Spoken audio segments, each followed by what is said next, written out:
Well, hi, and good morning. Hey, thanks for joining me here in my shop. Oh my gosh, I woke up. There's an inch of snow outside. What happened? Didn't they say yesterday that spring had come? Yesterday was the first day of spring. Well, okay. Now back to this radio here. So what I determined yesterday, very basic test, is I essentially disconnected the bulk of the radio, the high voltage circuits of the radio, from the power supply at the filter cap to look and see if the hum persisted even then, and it didn't. The hum signal went away. Now, so that leads me to think that the hum's source is further in the radio. No surprise in that, but I'm happy to have proven that anyway. And I thought just before I start doing a few tests on the radio that I have in mind, I'd go over the schematic a little bit and just sort of reveal my own thinking on where this hum could be coming from and what it could be. This is just what's in my head. And by the way, I am not feasting on comments, and I'm sure some of you wonder why I don't read the comments on videos in a situation like this, since it could well be that the answer to my problems is lying in a smart comment on a video 5 videos ago. If I just read that comment, I'd know what to do. And this might be a little hard to understand as a viewer, but as a person at this end of the camera, I really want to get to the end of these projects saying to myself, man, it was tough, but I figured it out. A little bit of help from people along the way is fine, but if somebody actually instructs me on what to do and how to do it, with correct instructions by the way, and I follow it, and it works, then at the end of the project I'll be saying to myself, thank God I followed that guy's instructions. That's not quite where I want to end up. I really want to end up having mastered this problem myself with a little bit of help and encouragement, but I don't want to read the magic bullet, which is why I stay away from the comments. That's one reason. The other reason is I just don't have the time. It's very time consuming to read comments and write meaningful replies. Very time consuming, and my time is already consumed. So that's what's going on there. Don't take it personally, please. If you're putting effort into making comments, other smart people are reading them. Wheels are turning in lots of people's heads on this kind of stuff. And so by all means, please go ahead and leave your comments, and don't be put out if it looks like I'm ignoring them, because I am. For the sake of my own psyche. Okay, let's take a look at the schematic here, and I'll reveal my thinking about hums. So the hum has to come from the AC power line. It can't develop on its own. It's clearly a 60 cycle or 120 cycle hum. It's coming from the power line frequency. Now, normally in the radio there is none of that except everywhere because of the heaters. The heaters in these tubes are powered with an AC signal right off this winding of the transformer. Now right away this raises a couple of questions. Number one, the transformer appears to be overheating, but there doesn't seem to be a problem in the high voltage circuits. I put them on my high voltage supply. They're not drawing any excessive current at all. There's no explanation for why this transformer should be overheating. When I eliminated the rectifier here, I eliminated the last possible cause in the high voltage circuitry, unless there's a fault right in the transformer. And there is a possibility of that, but it's not very likely. What's kind of likely about this transformer is it's going to get fried and it's going to become a fault because of the temperature it's running at.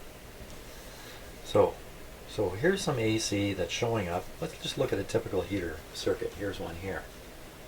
Okay, so you can see this symbol means it's connected to the chassis. Oh, every one of these tubes, one side of the heater is connected to the chassis. So this is one of those radios that uses the chassis to convey heater current. Why do they do that? Well, I think the main reason is to save on some copper wire. I think that's the main reason. Perhaps there's some radio reasons for doing that I don't understand. But it introduces a risk in these radios. And the risk is because there's an AC current flowing all through the chassis in some weird pattern, that if you ground something at one point on the chassis and then ground something else at another point on the chassis, that there will be an AC 60 cycle voltage between these 2 points. That'd be very, very, very low. You know, I don't know what it would be, but it would be very, very low. But then again, this is a very sensitive device. There's powerful amplification in the radio, powerful amplification in the audio, a little bit of AC hum into the wrong spot coming from the heater circuitry, the chassis or something like that, and presto, it's going to come out. And if the problem is somewhat pervasive, whatever has happened, I don't know what it would be, that somehow is causing the heater AC to show up in various places in the radio. Very, very hard to pinpoint exactly where it's coming from because it's all throughout the chassis. So on the overheating thing, it could be that there's something going on with tubes. The tube circuitry, the tube feed wire, things like that, that could be causing excessive current in the heater line. And likewise, if there was excessive current, you would then have excessive voltage drop in the chassis, and things which were supposed to be so quiet that nobody would ever notice them may have risen up and become extremely loud. Nothing essentially wrong in the radio in a sense other than this excessive heater current. So I want to investigate that. I'm not quite sure how to do it. I guess one way is pull all the tubes out, but that disturbs the radio so much that in the end a change in its operation just might not be indicative of anything. Pull them out one at a time and measure the AC current. I'm thinking about how I can get on there and measure the AC current coming out of this transformer going to the tubes just to see what it is. It's actually written here, I think. 0.3 amps, I believe, is what it's suggesting here. And the same thing is feeding the lights in the radio.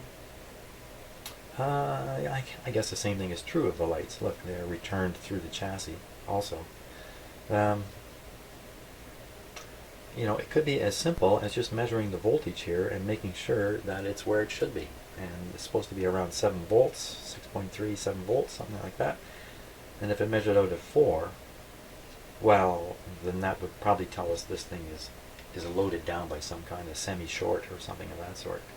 Bit of a long shot, but then everything I'm saying here is a bit of a long shot. So curious about what's going on with that and this whole grounding scheme in here. Like for instance, if you look at, let's pick this heater here, you can see there's a capacitor, a very small capacitor. This is 47 nanofarads. Fairly small capacitor sitting there. What's it doing?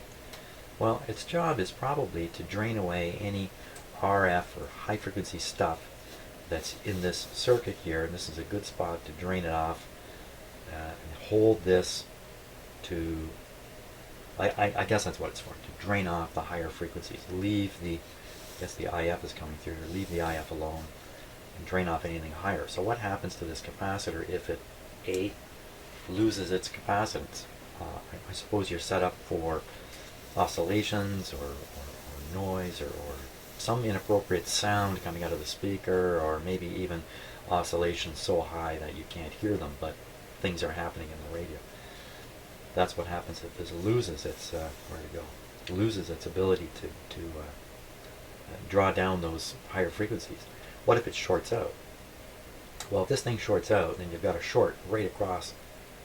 You got a short right across the transformer here, so that wouldn't last long. Now, what if it semi-shorts out? What if it becomes really leaky? Now, in my experience, leaky capacitors are still very high resistances. They're nothing like a short circuit. Yeah, capacitors can develop short circuits, but a leaky one usually pretty high resistance. If you were pulling any significant current through here, if you pulled enough current through this thing to heat this guy up, this thing would catch fire. So I think these would announce themselves pretty quick. And would not cause the hum effect. That's what I'm thinking. I could be completely wrong. Now, if we stop looking at cathodes and start looking at grids, why look at a grid? A grid is very sensitive. Of course, a little bit of anything on it, and it's going to get amplified and fired on through the radio. So if we look at the grids and how they're dealt with, we'll start way back here on this one. So there we are. There's a very small 10 nanofarad capacitor to ground. What's it doing? Same thing. I think it's trying to eliminate, ground out any higher frequencies that are well beyond the intended frequency to go through the radio, whatever it is. Okay, so what happens if this guy shorts out? Well, if he shorts out, you've connected the chassis right to this wire here, and the wire goes right to the grid. So, and there's hums in the chassis. Sure, a short circuit on this capacitor would make this a Hummer, I'm pretty sure. It might even ruin the whole operation of the radio. It might not work at all at that point. Basically, grid bias would be disturbed, other stuff too. Easy to spot these if they're shorted. I just have to go up and check the resistance to ground of each of the grids on the tubes. It's a similar kind of capacitor arrangement on a lot of these tubes in the grid circuit. There's one here. So a failure in those, in my mind, in my imagination, could lead to a hum being introduced into the radio along with other effects. That's kind of where I am at this. Now, why is it when you play the radio you hear a strong hum? When you play the record player, you don't hear much hum. There's still hum there, but not nearly as much. It's way down from what it was. Yet, when I look at the hum level on the capacitor with my scope, it actually seems to increase when you flip it to stereo. So I got no answers for that, other than to suggest that perhaps the feedback, the distortion controlling feedback here, is somehow actually bucking the hum out of the radio when it's in record player mode. I don't know. There's another long shot for you. I don't know. I don't know if this can compensate for a hum like that. I mean, it very much depends where the hum is entering the circuit and all that kind of stuff. So, but I'm curious about that also. Is that causing some variations in the hum level that could be misleading me? Now, what we're going to do next is I'm going to start pulling tubes out of the radio. I'm going to watch the hum level on this capacitor. So we're going to hook the whole radio up like it's hooked now, even though it's clip leads doing it. We're going to run the whole radio, and I'm just going to be pulling these tubes one at a time, watching what happens at the top of this capacitor to see if the hum disappears. And this is in case there's a short in these tubes. Now, I'm pretty sure I tested all these tubes. Pretty sure.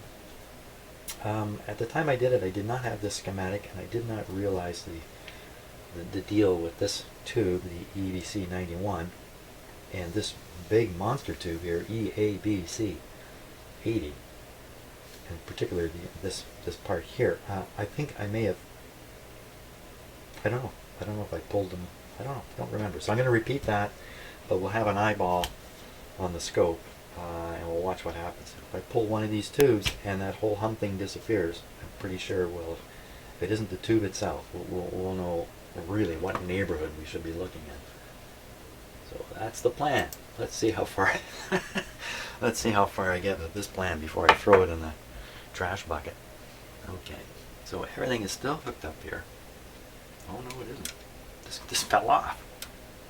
Hey, you can't have that. How did that happen? Is a cat in here or something? Yeah, this is a real wiggly one too. It can wiggle around inside the radio. Give me a short circuit when I don't want it. Okay, so don't plan to touch this, but I will be yanking on these tubes here. But I think I can do that without disturbing all this stuff. Okay, I need the scope on. We will need the radio on in a moment here. The scope is still connected to read the top of that capacitor where the hum is. I only have so long to do this because I'm heating up the transformer down here. And I better get a cloth ready in case I'm slow enough that the tubes get hot. There we go. How about this? Isn't that nice? Hey, now that reminds me of a character when I was a kid. Anybody know what I'm talking about? Okay. Here we go. Turn this on, have her at the ready. 1000 volts in case I feel like measuring something. Okay. Okay, and how's this set? This is set to 1 volt per division AC. Gives us a nice display when the hum shows up. We're on radio, one of the radio settings, so that's going to make the hum loud. Anyway, we're going to hear it.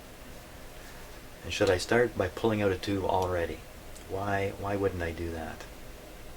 In fact, why wouldn't I pull out a couple tubes just to get them out? I'm going to pull out these two tubes, the output tubes. These tubes draw a fair bit of current, get hot, and become a problem for doing this kind of test. Once they get hot, they're a little hot to touch.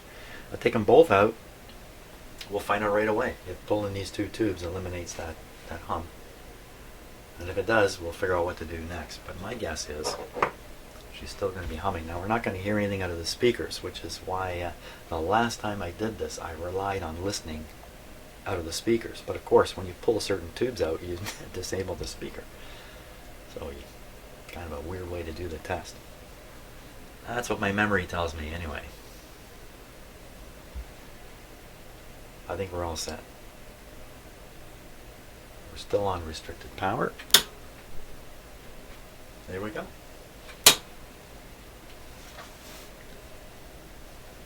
Once again, it's not plugged in. You can even see it there.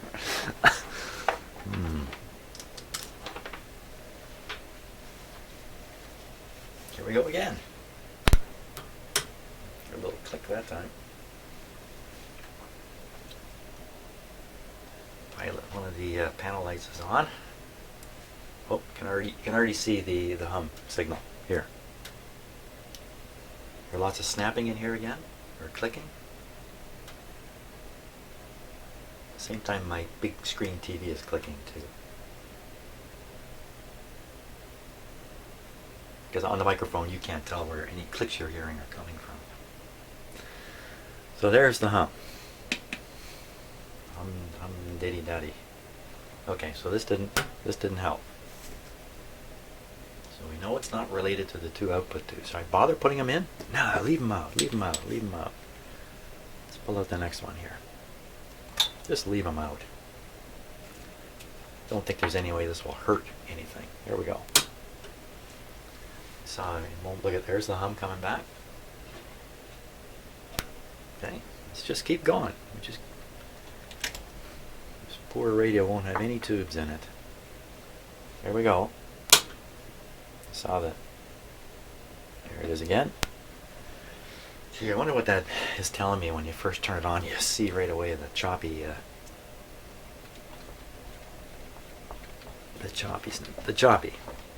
and then it goes away and then it comes back. What's that mean? What's it all about? Okay, let's try this one. Same thing again.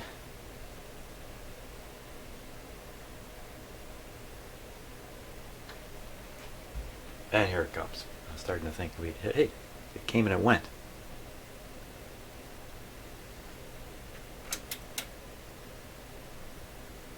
It came. Oh, look at that. What's going on there? There's clicks coming out of the radio. This is scary stuff.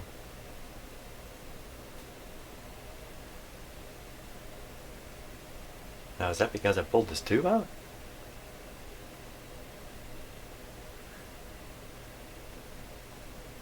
I don't know what to think of that. I never noticed it was kind of jumpy before. Okay, it seems to have gotten happy there.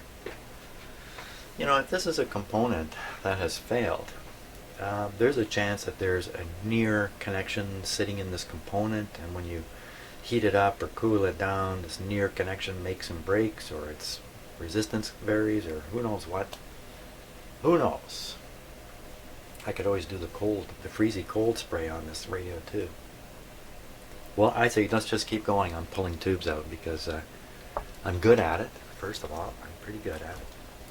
Now, the other thing about the scope display, by the way, I keep forgetting this, but you're seeing something a little different than me from the camera frame rate.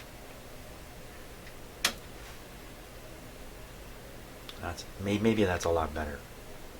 I just, yeah, maybe that's a lot better. So I apologize. A lot of my last videos, this display was all kind of chopped up and looking funny. Okay, just took this tube out. Let's give her a go.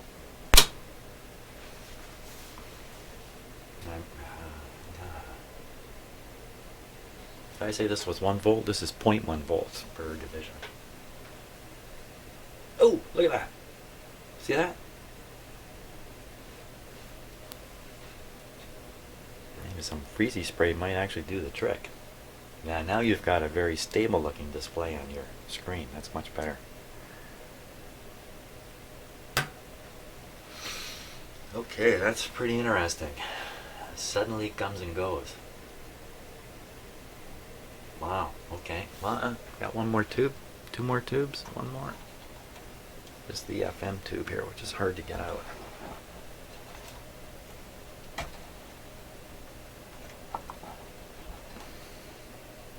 It's really hard to get. Isn't that something? I just brought this piece. This is a grippy rubber. Get a grip on your insurance. Oh my God, don't get me talking about insurance. Wow, okay. That's not gonna help. How am I gonna get that out of there? Did I not take this out and test it? Holy smokes.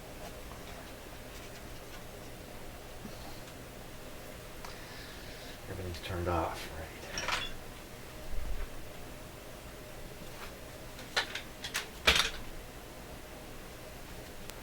I think I can get at the tube base just under here.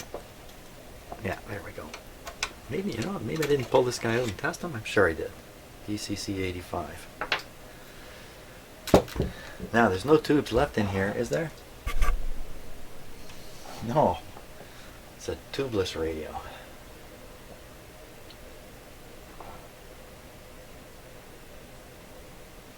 Okay, let's try it again. Keep your eye on that scope for these funny in and out things. There's no high voltage left in there. No, that's not right. That's not right. Yes, there is, because it's not a rectifier tube. The rectifier's still in place. High voltage still being generated and cast throughout the radio. Okay. Let's give it a go. I was going to say the radio cooled off, but you know what? There's nothing to heat up anymore. Look at that.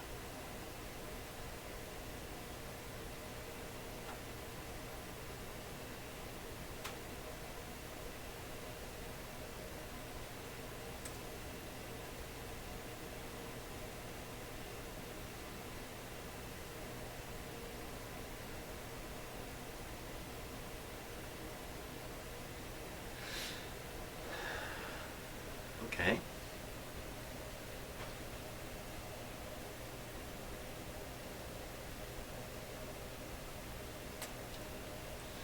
Now, well, it's definitely not a tube, a shorted tube causing this situation. And it's not even current being drawn through the high voltage system or anything. Well, that's not true. That's not necessarily true. I keep thinking when I pull the tubes out, the high voltage is gone. No, it's not. It's not gone. It's still going in there. There's no tube currents anymore.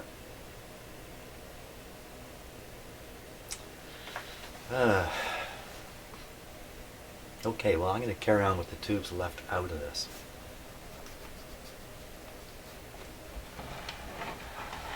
Just that much less in the radio to test. And what am I going to do next?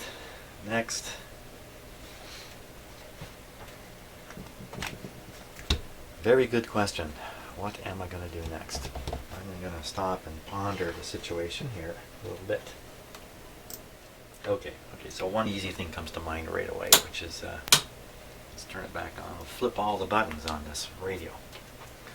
Flip all the buttons and watch what's going on the scope and see if there isn't a little bit of a hint in all that.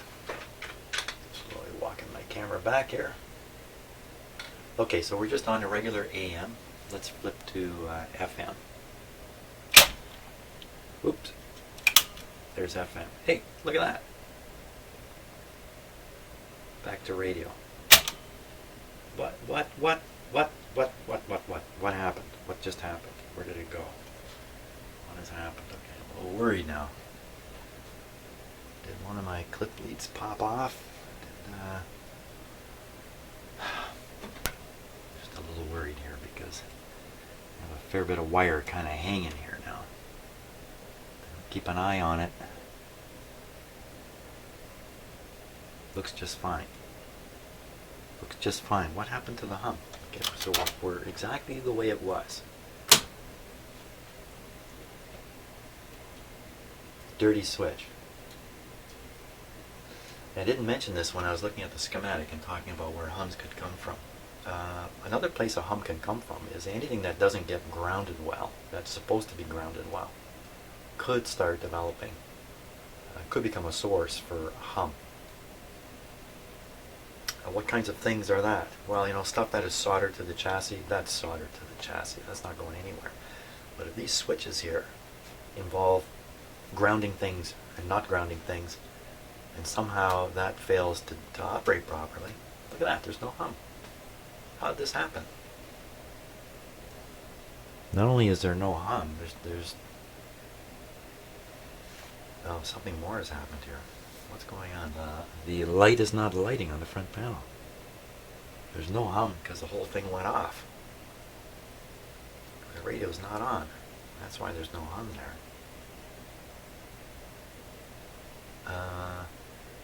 That's a little bit paralyzing.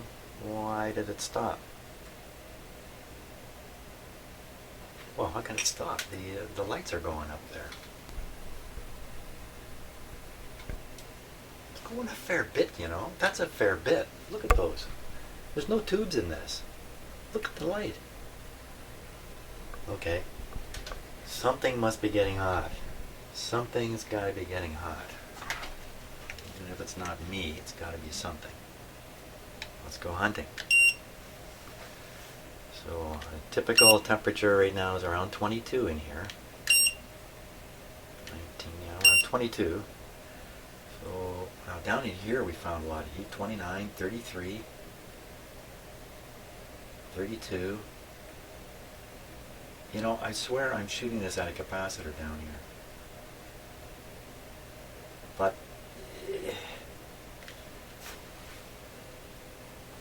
a little bit of hum showing up.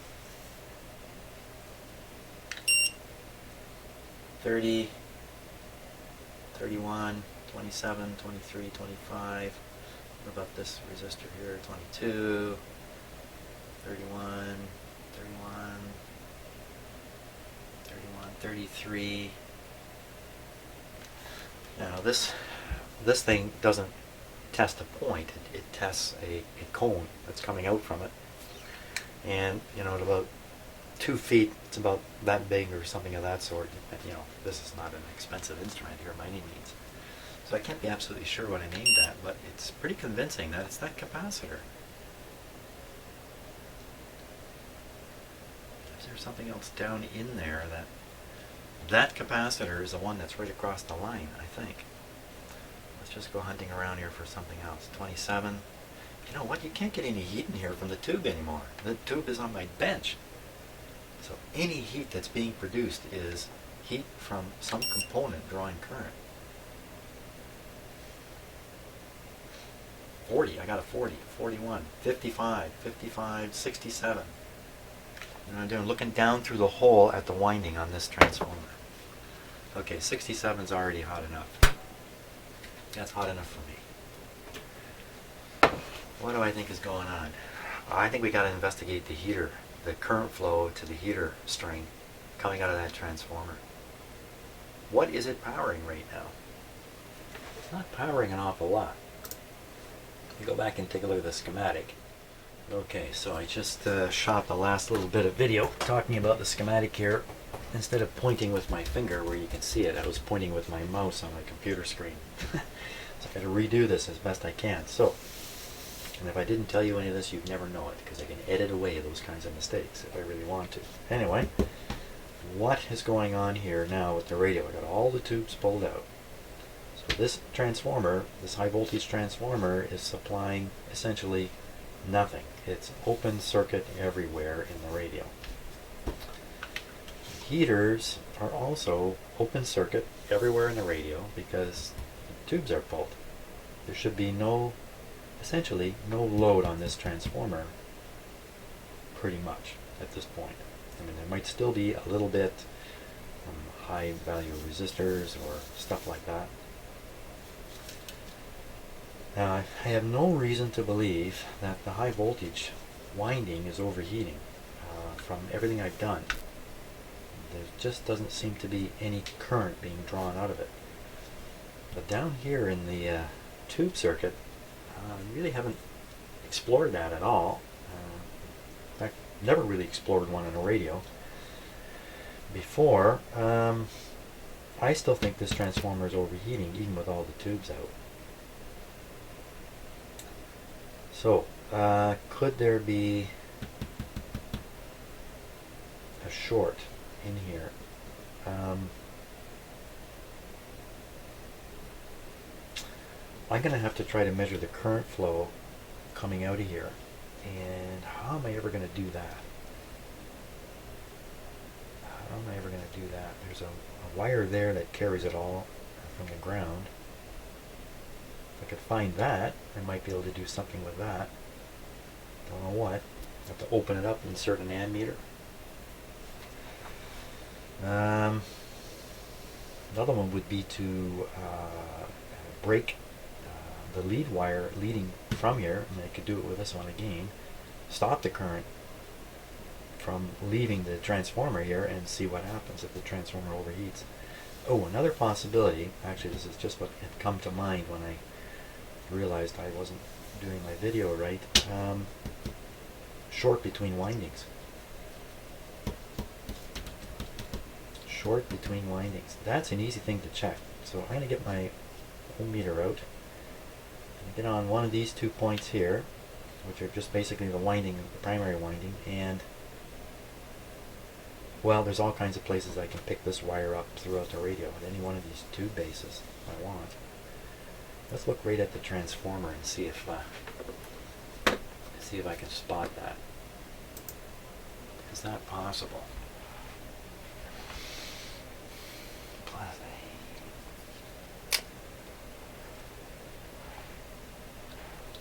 Wow, big tube here with a bunch of wires in it.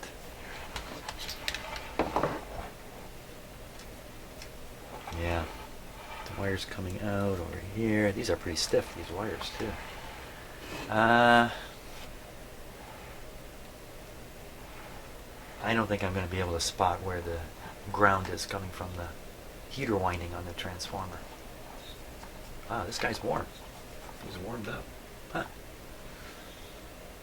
Certainly is something going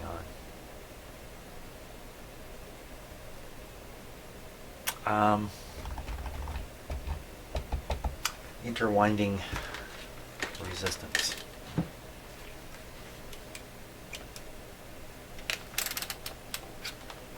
Okay, so that's set on ohms right there.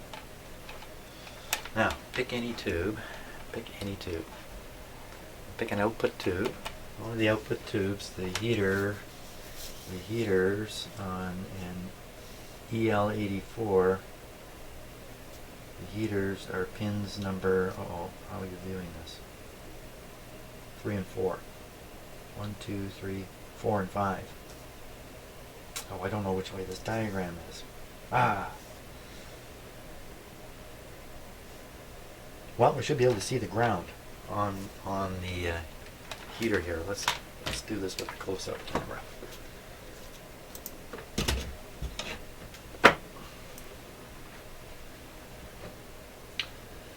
Change the focus a little bit here, just bear with me. Let's try that. More light on the topic.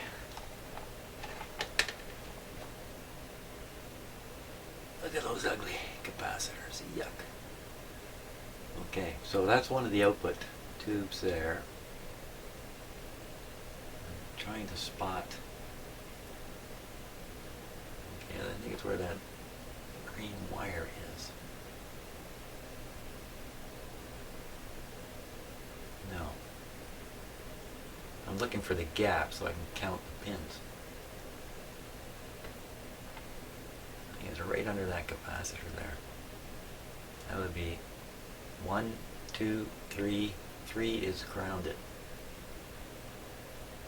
4 got a whole pile of stuff hooked up to it.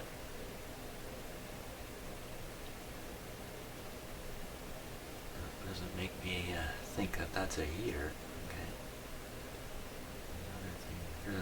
Another thing. Bubbling badly. There's a ground terminal down there. Oh wow.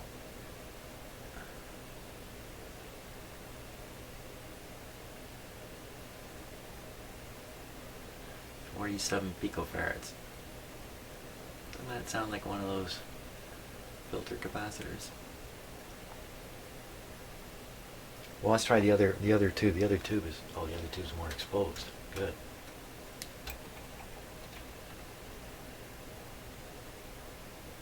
Okay, now where is the open? There it is, the open. It's in the same location. It's very clear to see there. 1, 2, 3 is grounded. 4 has too many wires hooked up to it.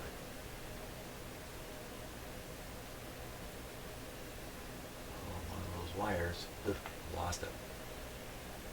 Green. What's going in that hole there?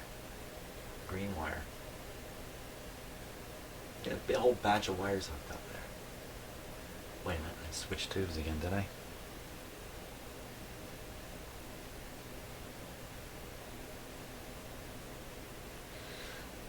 I can't even be sure which ones are the heaters.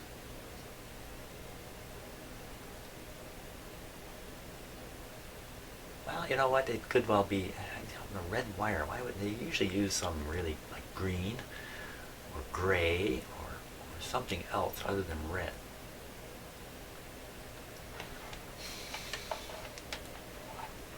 We're looking at the output tube here.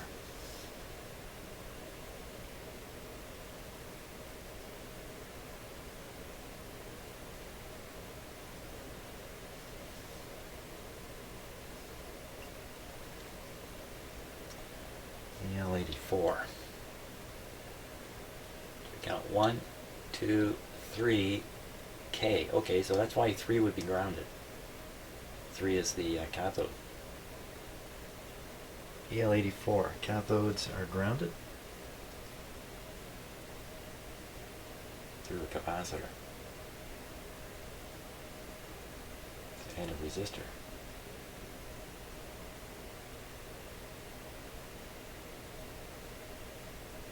That's a 50 microfarad there. So that's the cathode resistor and bypass. Huh. I didn't really notice that before.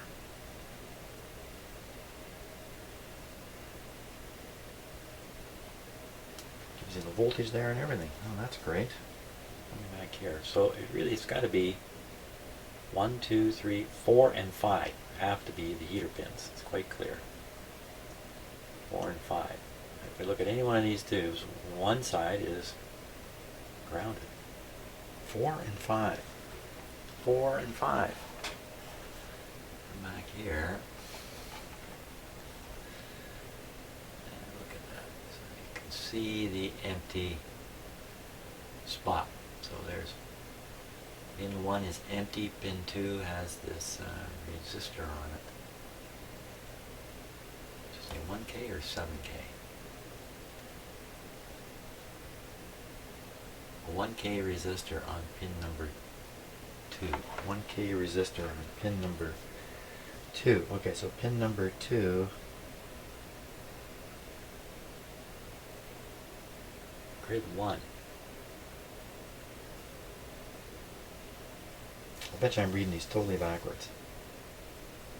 If we went the other way, maybe this tube is not turned the way I think it is, and that would be 1, 2, 3, 4, you'd have 5 and 6, pin 5 and 6. Let's look at 5 and 6.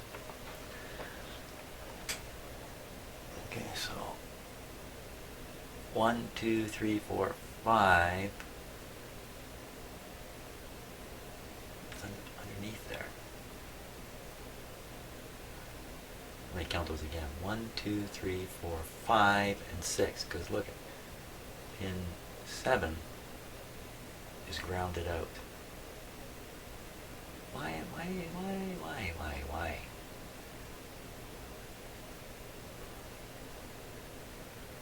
Oh my God, this is just the simplest stuff. Why am I hung up on it?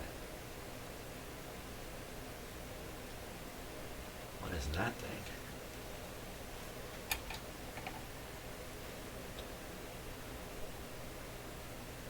Isn't that a mess?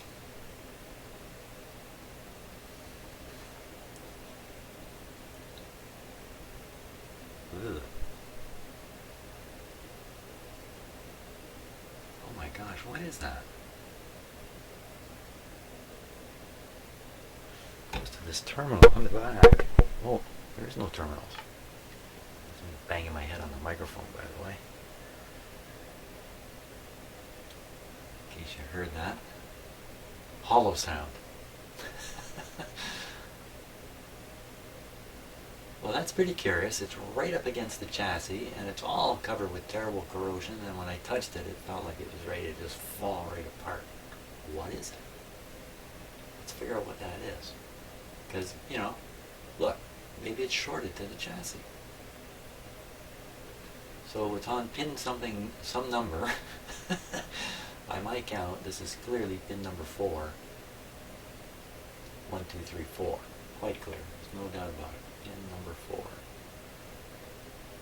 Gotta be pin number 4. Pin number 4, and what are we looking at? We are no longer looking at an output tube. We are now looking at the this one.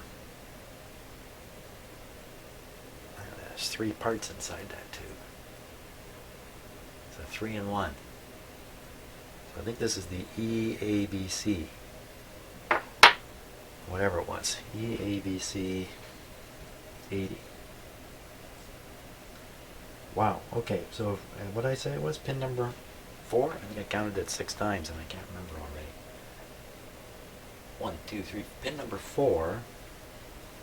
If we assume that we count this way, 1, 2, 3, 4 is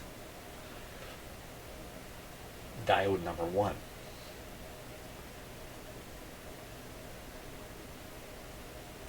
Pin number 4 is diode number 1. Okay, so we come up here. There's 1, 2, 3 diodes. Which one's 1? Which one's 2? Which one's 3? D2, D3, and D1. They're not going to give me any hint, are they? No hint. One of these 3 diodes. So what do we got coming off them? Okay, so this goes right into a, and so does this. This guy, on the other hand, has got a couple of capacitors. There's nothing going on here. There's a wire coming out here. Okay, I'm just looking for any component to ground here. Any. Wow, where are we going now? There's something way out here. That looked like a coil to me. What we saw on the radio. That's a resistor. How did they even show coils in here? They show them as coils.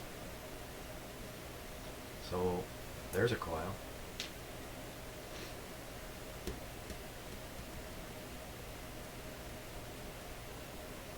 There's a coil.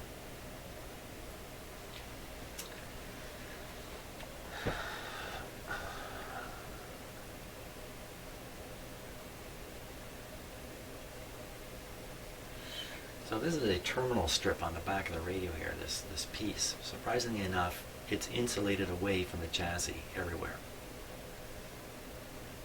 You see a rivet. The rivet goes through and holds that to the chassis, but there's actually a backing plate on it. I don't know if I can get that on camera well enough. The backing plate insulates the other riveted items away from the chassis. Well, I've already touched this thing and disturbed it. Now let's put an ohmmeter on there. Now, let's see, it's going to a terminal that has a component on it, and the component is 1.5 nanofarads. And the component runs right between two terminals. In fact, two adjacent terminals. Not that it really matters, because I'm not showing adjacent on the schematic. Going down, one going to ground there, I think. I think that one terminal is grounded. The 1.5 nanofarad capacitor, the terminal at the bottom of the screen or the image is actually grounded under there. It's a little confusing, but there's a ground terminal. If I move the camera, you can tell there's a ground terminal between the two terminals that 1.5 is connected to. And then this weird thing. There's another one of those in the radio. I think I saw one earlier. The weird thing. You can actually see the corrosion is kind of spread onto the chassis. So 1.5 nanofarad, pin number 1, 2, 3, 4 on the E ABC. Okay, if we count them this way, 1, 2, 3, 4, it's still the diode 1, and we're looking for a 1.5 nanofarad capacitor.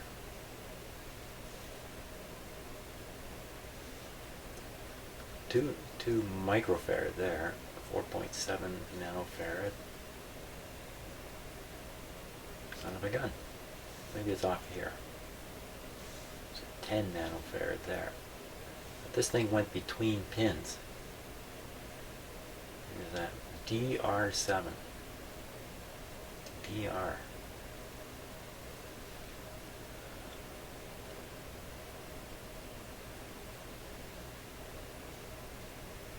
I don't see any. Oh, there's one. And look where it's going. Yeah, to ground. Now, what's that got to do with pin... Oh. Well, it's isolated away by this resistor. It can't be that one. Because it's right off the tube pin. What am I not getting here?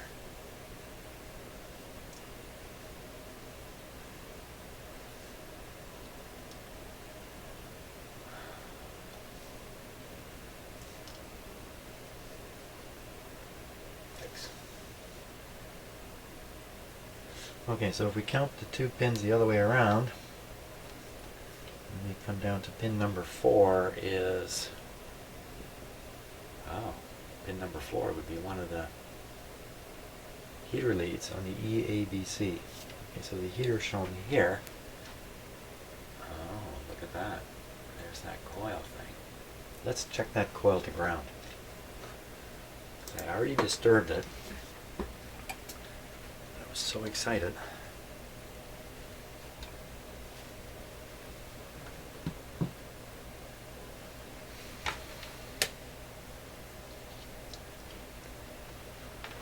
Okay, my little coil.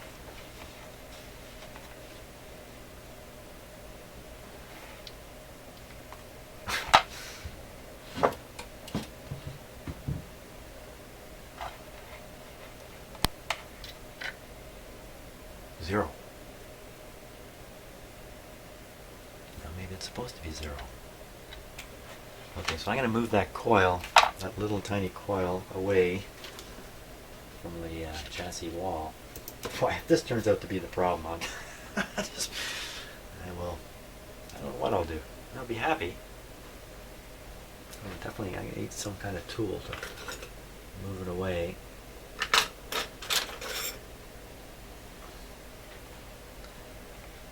Here we go. Where is it? There it is.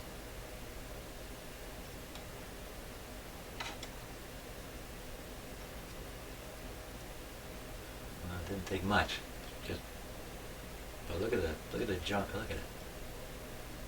So I don't know what that is. It's either metal corrosion, but it's more likely just some kind of material he dipped it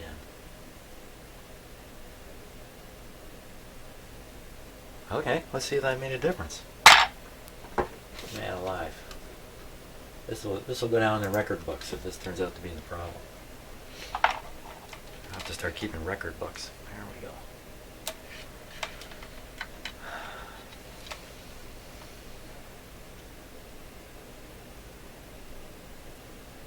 Yeah, it's still going to ground.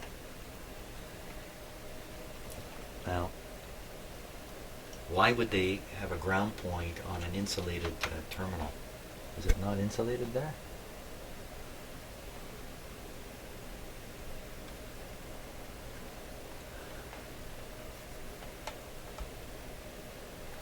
Wow, okay, what else is coming off? I'm going to just investigate this a little bit further here. I'm not completely convinced that everything is normal. So we look in here now. Cool.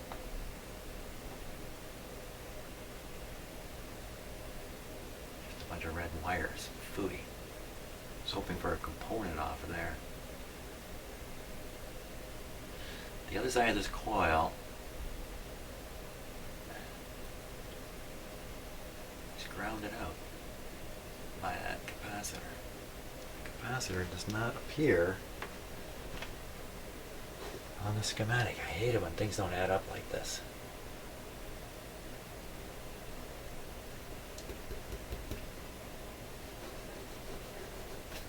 Where was that other weird? By the way, just as a little aside, you see this line going up the page here, right up here? It's covering part of the word. That's where I tape two pages together. Just as a little hint here, I cut these pages, they overlap a little bit. I try to cut one so it doesn't actually pass through any component or numbers. If you follow what I mean, then I tape them together rather than recklessly cut a straight line and have it go right through a couple of numbers, and then when you tape them together, you'll lose one number because everything's so small here. See how I kind of went around that? Just a little comment for those of you who do this kind of stuff. I can cut paper. I can't apparently do much else, though. I'm going to have to stop and think about this. I'm just kind of... I'm babbling. I'm bubbling. Babbling and bubbling. Okay, time for coffee. That's the problem. Not enough coffee. So I'm sitting here spending my time staring at the schematic and thinking hard and trying to figure stuff out, and suddenly I realize that, you know what, maybe freeze spray is the easy way to finding the problem in this radio. So I'm going to give this a shot, only because it's easy to do, and I did see what looked like a make and break kind of situation there on the scope a couple of times when we were operating it here. So let me just clean things up a little bit. And we'll turn this guy on, and then we're gonna chill him down a little bit here. Okay, quick check. Make sure nothing has fallen into a short. All looks okay. We're still plugged in the outlet this time. Okay, let's give it the power here. Again, all the tubes are out. They're all sitting there on my bench. Okay, so there we can see the effect. Let's go after it right away here. Okay, right down in the trouble area.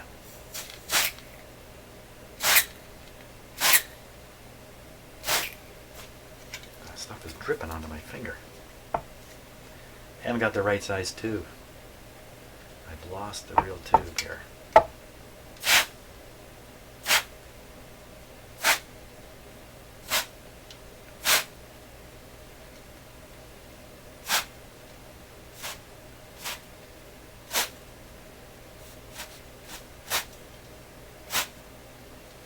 Lots of funny things happening.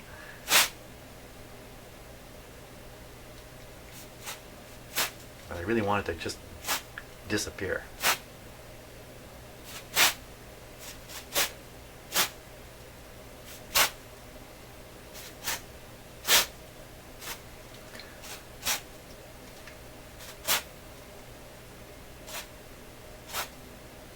interesting. I don't do this very much.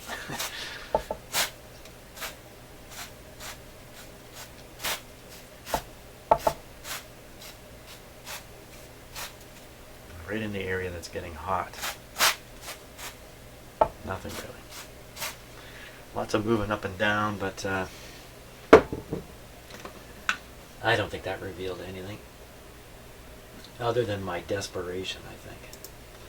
Okay, I should keep the cameras rolling, Jim. Okay, so off camera, just a second ago, I flipped the radio to FM and the hum signal totally disappeared.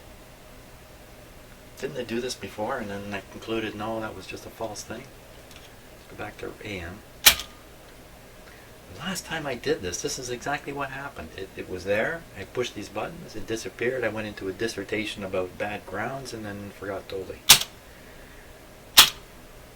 Oh, that was the shortwave button.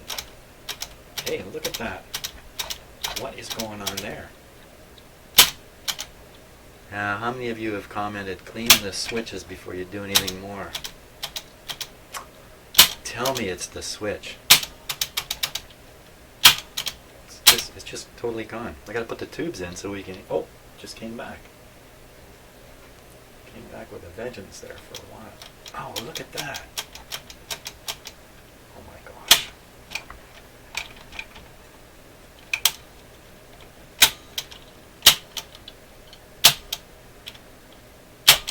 That's stereo.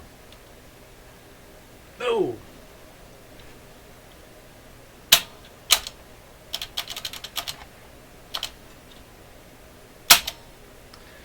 That's the radio. Wow! And then I thought I concluded when the radio was on, the hum was there, and then, oh, what happened there? See, I didn't touch anything. I'm just standing here. Now I'm wiggling the radio. Oh, did I just see that? Did I just see those bulbs go bright? Is that what I just saw? I don't know. Let's just bring back the hum. Bring me back the hum. There's the hum. Okay, I'm looking at those light bulbs up there on the wall now. Yeah, my imagination. The hum is coming and going on this switch though. Oh, I think I know what's next. Tell me it's just been this switch all this time. You know, very often problems with old radios and that have more to do with mechanics than anything else.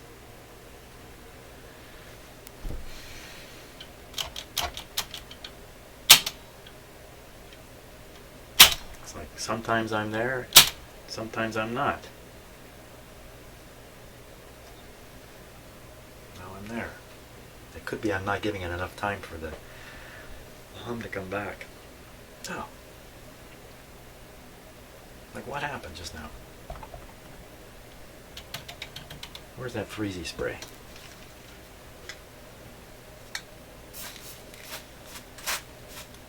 Oh! Spraying right in here.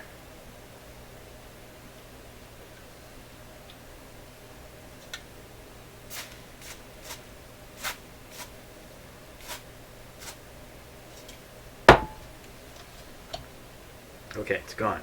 I don't know why. It's gone. Can I spray it back? I'm sure I saw it pop on there, but I mean, it could have been a coincidence, right? Meanwhile, ooh, that sounded low. Meanwhile, we're at 58, 59, 43. This is still overheating. Definitely. It's definitely still overheating.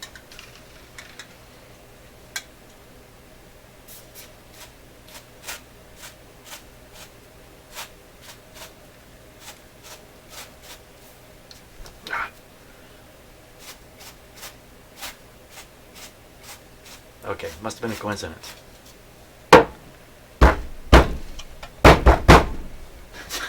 Pound your fist upon the table. Scare this radio into doing something consistent. There it goes again. You know, I was really shaking this when that happened.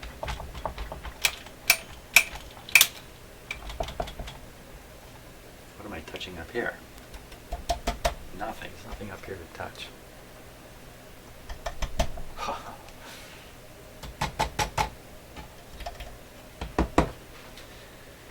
Okay, my last few minutes remaining here before I overheat the transformer again.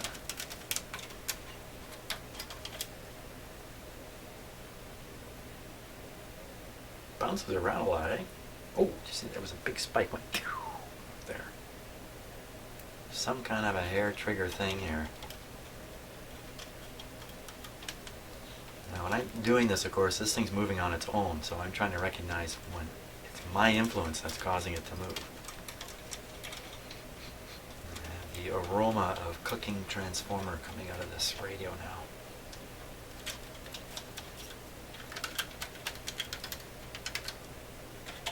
And I'm jamming these buttons up and down, and ooh, don't shake all that, Jimmy. I'm really shaking the whole radio and sending, shudders and shock waves through the whole radio when you operate those switches. So the hum is gone. There, it's fixed. It's fixed. Good enough. That's it. That's over. All fixed up. Stereo always brings it. Always brings it. Oops. Stay on, would you?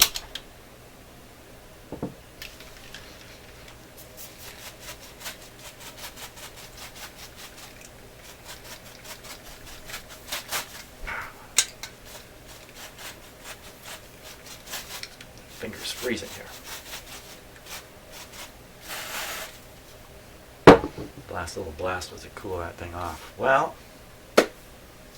another great day of discovery here. I haven't got a clue what is going on. That's the off button.